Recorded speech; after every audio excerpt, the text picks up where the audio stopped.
बड़ा हुआ, उम्र रही होगी 3-4 साल की, तो ऐसे दिनचर्या चलती रही।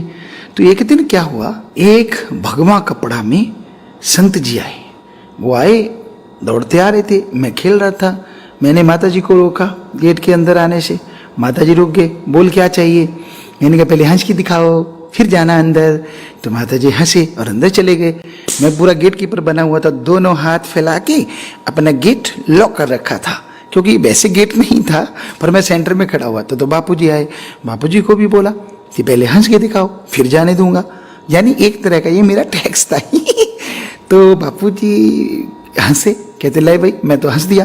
तो हमने हाथ बंद कर लिए, निकल जाओ आप भी घर के अंदर, चले जाओ। तो वो भी घर के अंदर आ गए। छोटा सा गेट था एक, जिसे कहते हैं रसोई के पास एक गेट होता है, एक बड़ा गेट, फिर आगे आके एक और गेट। तो उस गेट में मैं खड़ा था। तो इतने में एक भगवा कपड़े पहने संत जी आए। तो माता जी दूर थे बरामदे में, वो भाग के मेरी तरफ आए, लेकिन देर हो चुकी थी। तो संत जी आए और मैंने अपने दोनों हाथ फैला लिए। हमने कहा नहीं, अंदर नहीं जा सकते। वो कहता क्यों भाई, मैं क्यों नहीं अंदर जा सकता? हमने कहा पहले हंसना पड़ेगा। माता जी कहते हट जा हट जा। माता जी ने मुझे उठा लिया। मैंने कहा ये क्या हो गया, मेरा सारा गेम खराब कर दिया, ये क्या है? तो संत जी जो थे वो कहने लगे नहीं नहीं नहीं नहीं, इनको उतार दो, कुछ नहीं होता, करने दो इनको जो करना है। तो मुझे खुशी हुई कि मैंने कहा अच्छे बंदे हैं ये तो हैं। मैंने फिर हाथ फैला लिए। हमने कहा ऐसे नहीं जा सकते आप अंदर। कहता हाँ जी। तो फिर मैं कैसे जाऊंगा?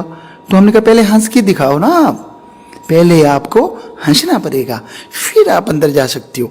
तो वो कहने लगा हाँ भाई, जैसे तू कहेगा वैसे ही मैं करूँगा, तो तेरा ही कहना मानूंगा। तो वो हंस दिए, हंस पड़े, तो अंदर चल पड़े मुझे साथ लेके। कहने लगे हाँ बोल कहाँ बैठना है? तो बरामदे में चारपाई थी। मैंने कहा आप वहाँ बैठो, मैं यहाँ बैठता हूँ।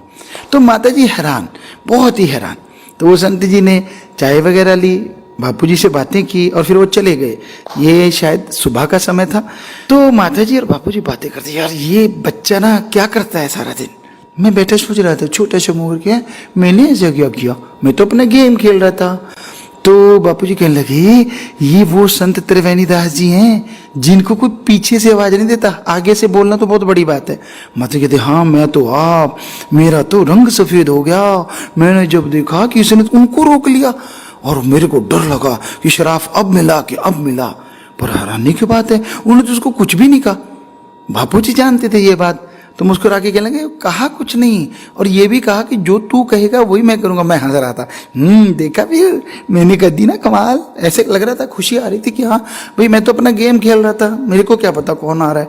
तो बापूजी कहने लगे हाँ हाँ ये छोटा बच्चा है ना, संत छोटे बच्चों से बहुत प्यार करते हैं, इसलिए उन्होंने कुछ नहीं कहा। तो मुझे भी बहुत खुशी आई। पर माता जी बहुत हैरानी से देखे जा रहे थे, ऐसा कैसे हो गया। तो मुझे बड़ी खुशी आ रही थी। तो मैंने माता जी को चढ़ाने के लिए कुछ कहना चाहा, पर पहले माता जी बोल पड़े, ऐसा नहीं करते होते, संतों को नहीं रोकते होते, ऐसा नहीं करना चाहिए कभी भी।